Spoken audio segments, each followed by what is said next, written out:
Hari ini kita akan membahas tentang awal kebangkitan intelektual pada masa Daulah Abbasiyah. Tapi sebelumnya intro dulu ya sahabat. Al-Quran iman kami, Al-Quran pedoman kami, Al-Quran petunjuk kami, Al-Quran satukan kami.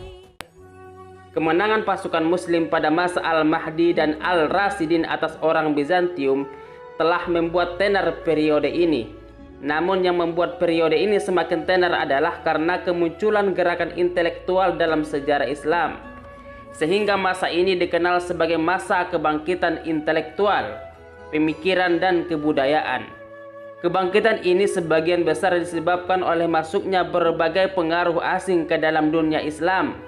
Di antaranya datang dari bangsa Persia, Suriah, India, dan yang paling penting adalah dari bangsa Yunani. Gerakan intelektual ini dimulai dengan proyek penerjemahan karya-karya berbahasa Persia, bahasa Sanskerta, Suriah, dan Yunani ke dalam bahasa Arab. Penerjemahan karya non-muslim ini mencakup penerjemahan di bidang sains, filsafat, sastra, seni, dan masih banyak lagi. Di Suriah, orang Islam menyerap peradaban Aramaik yang telah ada berabad-abad sebelumnya. Di Irak, umat Islam menyerap peradaban Persia. 3 abad lebih setelah berdirinya kota Baghdad, dunia literatur Arab telah mengadopsi karya-karya filsafat utama seperti Aristoteles, Neoplatonis, tulisan-tulisan kedokteran Galen, dan juga karya ilmiah dari India. Sedangkan untuk pengaruh Neoplatonisme menampakkan dirinya dalam ajaran Sufisme atau mistis Islam. Hanya dalam waktu beberapa tahun sejak gerakan penerjemahan dimulai, para sarjana Arab telah menyerap ilmu dan budaya yang dikembangkan selama berabad-abad oleh orang Yunani. Selain Yunani, peradaban lain yang banyak berpengaruh pada pembentukan budaya umat Islam adalah budaya India, terutama dalam bidang mistis, matematika, dan astronomi. Al-Fajari merupakan astronom pertama dalam dunia Islam yang di kemudian hari karya-karya Al-Fajari dipelajari oleh Al-Khawarizmi sehingga menemukan tabel astronomi yang terkenal.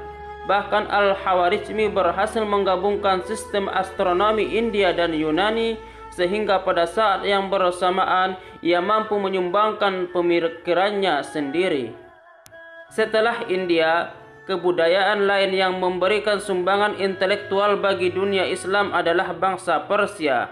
Dari kebudayaan Persia, umat Islam belajar tentang kesenian, sastra, kaligrafi, atau seni melukis yang indah.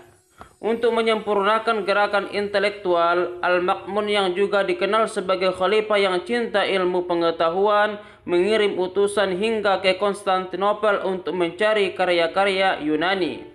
Karena orang Arab tidak paham bahasa Yunani, maka orang Arab harus bersandarkan kepada orang Kristen, Yahudi, paganisme untuk menerjemahkan buku-buku yang dimaksud. Titik tertinggi pengaruh Yunani pada dunia Islam terjadi pada masa Khalifah Al-Ma'mun. Kecenderungan kepada Al-Mu'tazilah membuat ia berpikir bahwa teks-teks keagamaan harus sesuai dengan nalar manusia. Bahkan sejarawan mengungkapkan bahwa Al-Ma'mun pernah bermimpi dengan Aristoteles dan meyakinkan beliau bahwa tidak ada perbedaan antara akal dan wahyu. Sejalan dengan kecintaannya kepada ilmu pengetahuan, Al-Ma'mun membangun Baitul Hikmah yang memiliki arti rumah kebijaksanaan.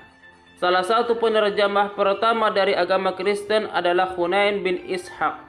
Ia menjabat sebagai ketua dokter pribadi Khalifah Al-Ma'mun, ketua perpustakaan, dan juga merangkap sebagai penerjemah.